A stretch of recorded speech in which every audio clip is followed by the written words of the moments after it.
بسم اللہ الرحمن الرحیم۔ قابل احترام دوستوں، بھائی اور بزرگوں، اللہ کی رحمتوں، برکتوں اور بخشش والا مہینہ آ ہی گیا ہے، تقریباً آ ہی چکا ہے۔ آج رات کو اگر چاند نظر آ گیا تو انشاءاللہ رات کو تراویحیں ہوں گی، اور اگر آج نہیں تو پھر کل تو ہوں گی انشاءاللہ۔ تو اللہ سے دعا ہے کہ اللہ ہمیں خوشی خوشی اپنے ماہ غفران کا استقبال کرنے کی توفیق عطا فرما۔ اللہ وڈے دل نال، بڑے دل کے ساتھ اپنے اس رحمتوں والے مہینے کا استقبال کرنے کی توفیق عطا فرما، کیونکہ وہ ہمارے لیے یہ بخشش لے کر آ رہا ہے، اللہ کی رحمتیں لے کر آ رہا ہے۔ تو اللہ اس عظیم مہمان کا استقبال اس کی شان کے لائق کرنے کی توفیق عطا فرما۔ اللہ رب العزت فرماتے ہیں، ایمان والو کتب علیکم الصیام، ایمان والو یہ رمضان کے مہینے کے روزے تم پر فرض ہیں، کما کتب علی الذین من قبلکم، جس طرح کہ پہلی امتوں پر بھی فرض تھے اور ہم سے کچھ زیادہ سختی کے ساتھ فرض تھے۔ ہمیں تو اللہ نے سحری کے ساتھ افطاری کی سہولت بھی دی ہے، وہاں سحری کوئی نہیں تھی، افطاری کے ٹائم جو روزہ افطار کیا تو وہی اگلے دن کی سحری بھی ہے، بڑا سخت روزہ تھا۔ اللہ نے ہمیں سہولت بھی دی ہے، لیکن ساتھ اس کے مقصد بھی بتایا کہ لعلکم تتقون، تاکہ تم پرہیزگار ہو جاؤ۔ پرہیزگار ہونا کیوں ضروری ہے؟ نبی رحمت صلی اللہ علیہ وسلم نے حجۃ الوداع کے موقع پر اعلان کروایا،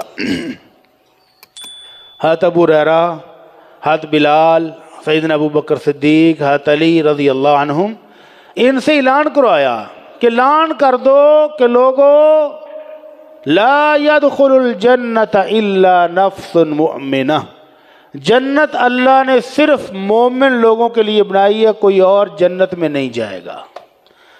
تو اس لیے رمضان کی برکات سے ہم وہ جنت کا پاسپورٹ لیں گے کہ جنت جا رہے ہیں تو اللہ یہ دیکھ ویزا ہمارے پاس ہے، پاسپورٹ تو انہیں ہمیں دیا ہوا ہے، اللہ اب اپنی جنت عطا فرما دے۔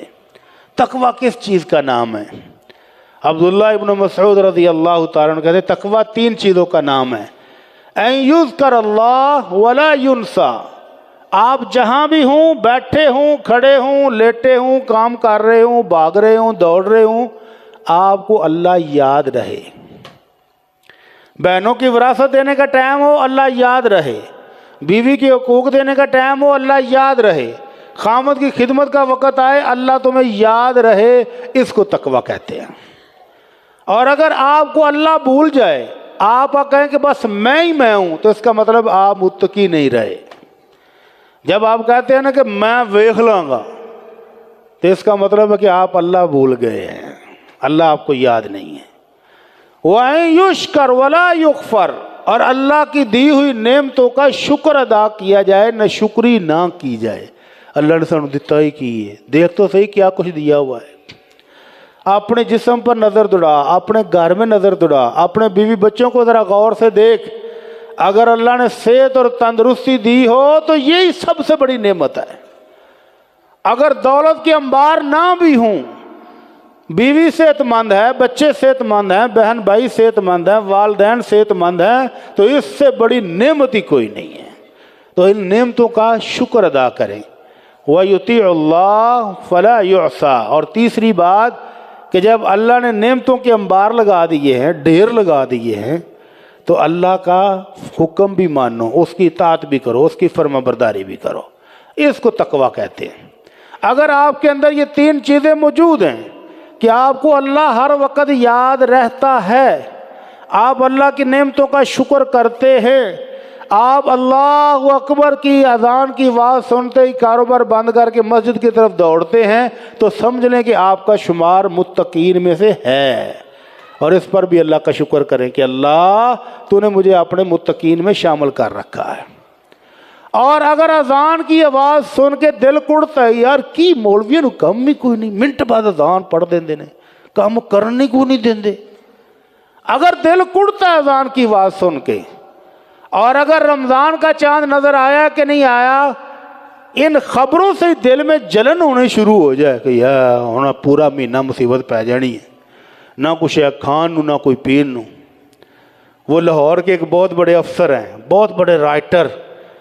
اس نے پچھلے سال ایک کالم لکھا, کہندا میں اسلام آباد تک گیا, مینوں رستے ہی کھان نو کچھ نہیں ملیا. ایک ہی مصیبت ہے, وہ جنہیں روزہ رکھنا رکھے, جنہیں نہیں رکھنا نہ رکھے. سب پر پابندی کیوں ہے؟ تو اس کو بڑی تکلیف ہوئی کہ یہ کیا آ گیا روزہ, رمضان کی وجہ سے پورے رستے میں کچھ کھانے پینے کو نہیں ملا. انا للہ و انا الیہ راجعون. اگر دل کے اندر جلن ہے, اللہ عرش والے کا حکم مانتے ہوئے تکلیف ہوتی ہے, خوشی نہیں ہوتی, تو اس کا مطلب متقی نہیں ہے, جنت کی راہ کھوٹی ہے. اللہ ہم سب کو جنت کی راہ پر چلنے والا بنا دے. اللہ ہمیں متقین کی راہ پر چلا دے.